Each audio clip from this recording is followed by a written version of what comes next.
that, and we will probably be using those subcommittees throughout the session as needed, and you will have a copy of that too in our folder soon.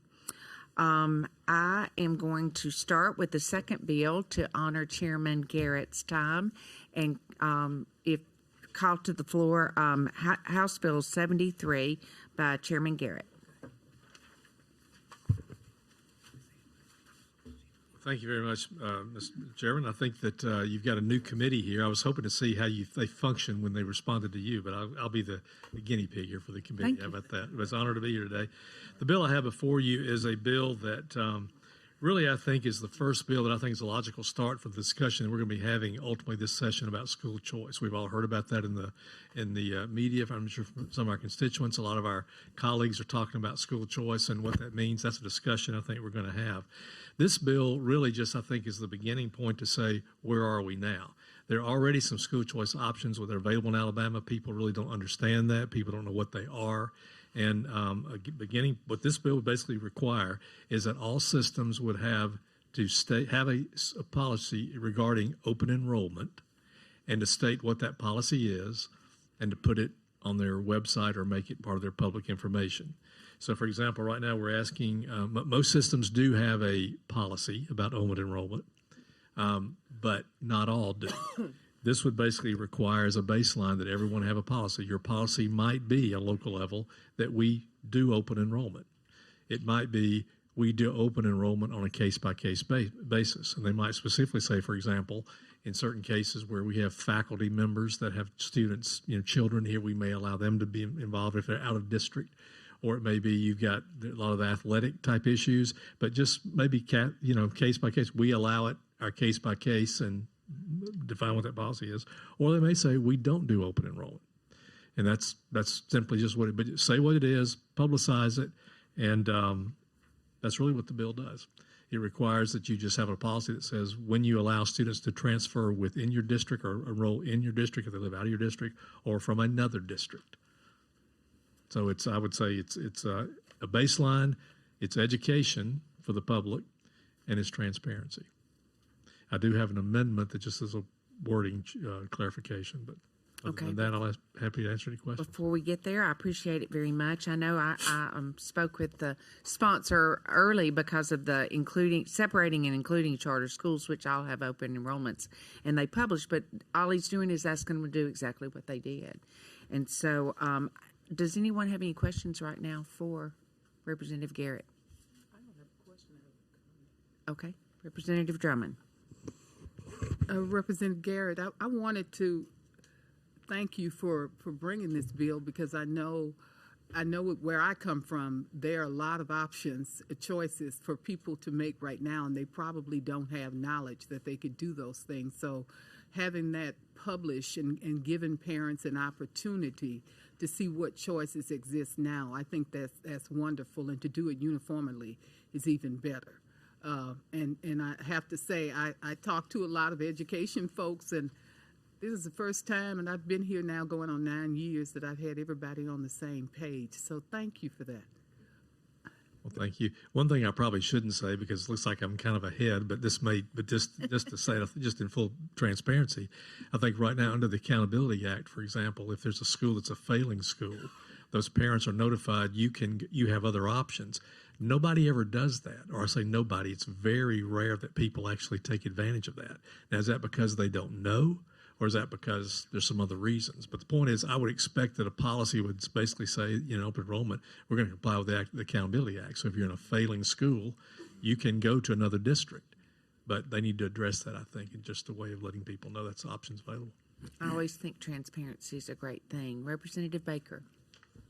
Thank you, Madam Chair. Chairman Garrett, I think you've already mentioned this, but just maybe to reiterate then. So this bill isn't any type of mandate in regards to the local policy. It's simply more of educating the public in regards to what exists in regards to that particular local system. That's my fault. Sorry, that's my fault. So this would be really all it does is more of a reporting than requirement is what is the intent of this bill. Well, it's that you're stating your policy, right. So people, if they want to know, they can go and find out what it is that's open. Right. Thank you. In light of school choice, then, I very much appreciate what you're doing there. Thank you. Representative DuBose, did I see your hand?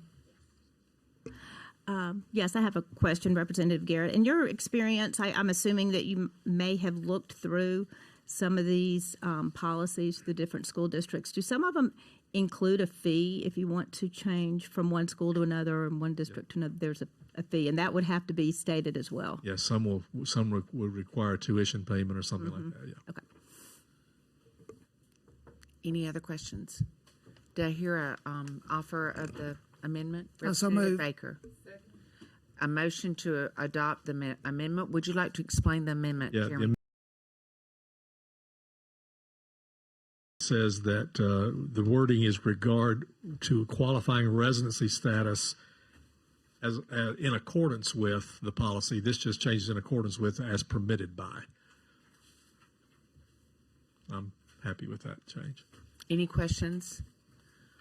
We have a motion to adopt the amendment by Representative Baker and a second by Representative Drummond.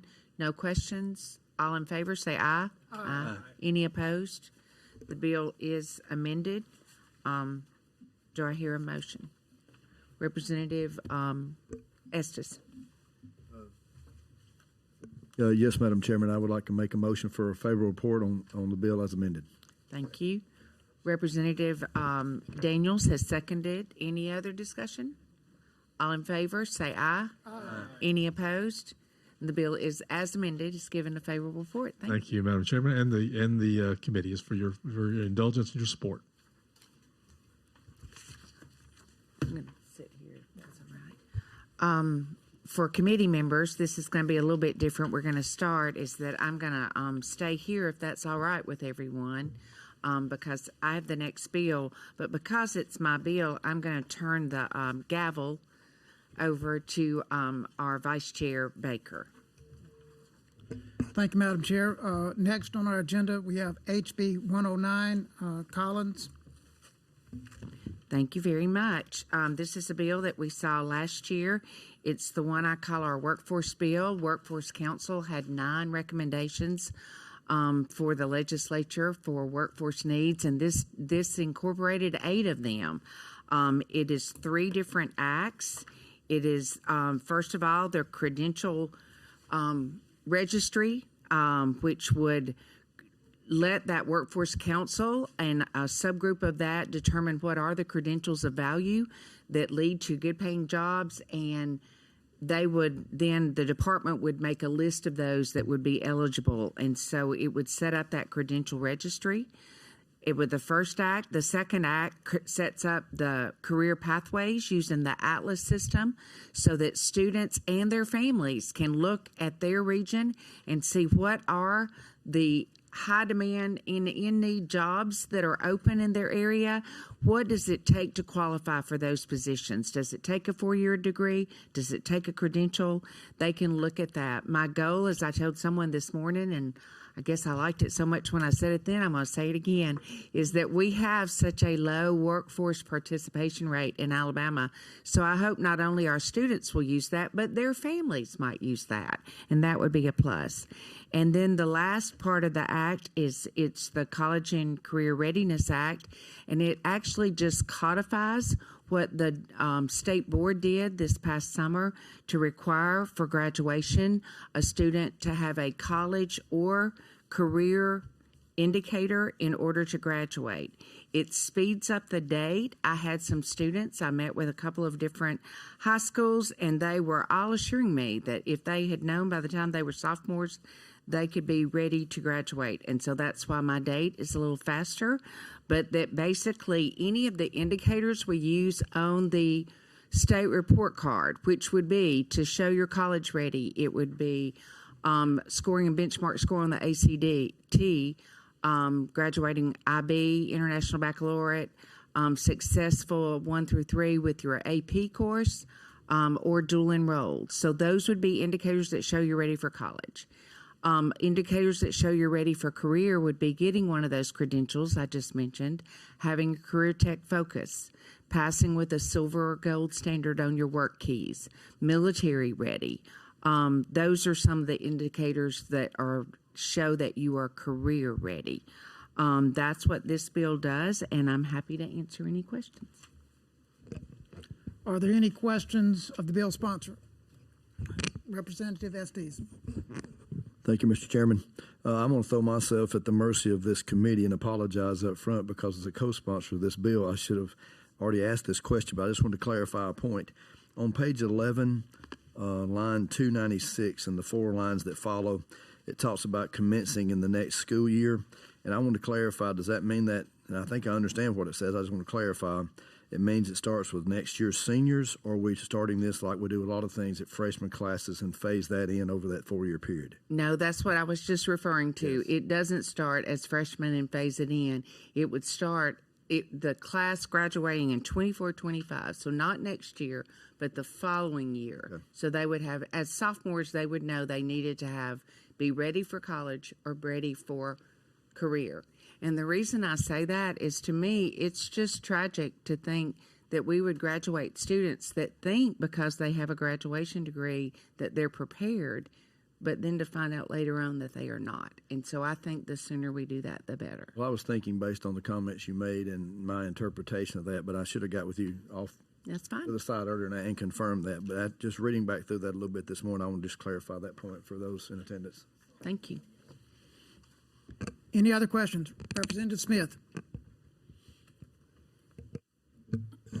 My question would be, how does this affect a student? Let's say they go forth through and they have one of the career paths and get a workforce development type certificate or something, and they then all of a sudden realize they'd like to be in college. How does that affect them? Well, that would be great. That would be wonderful. I think we're seeing a lot of our students actually get credentials that are college bound, because I think that prepares them even more, maybe with some hands-on experience too. So it's not a limiting in any way. It's any or all. So many might graduate with several of the workforce indicators and benchmark on their ACT.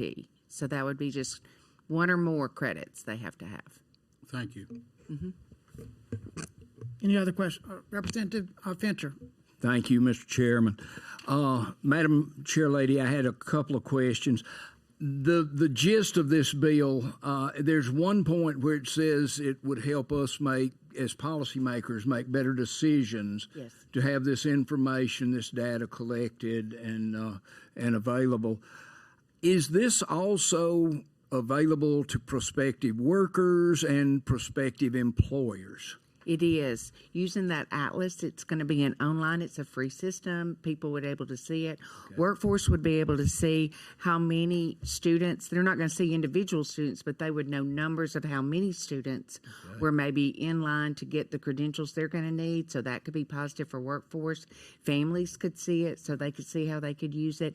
And then we can also get information as a legislature on what are some of the programs that are being successful, and those might be the things we decide to fund if we ever have a downturn in the economy.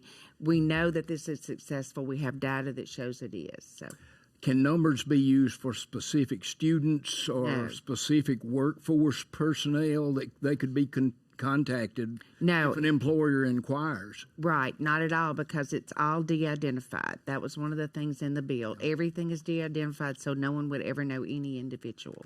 Okay. So not even a number for that individual? No, nothing like that would be out. All right. That's done by that Office of Statistics.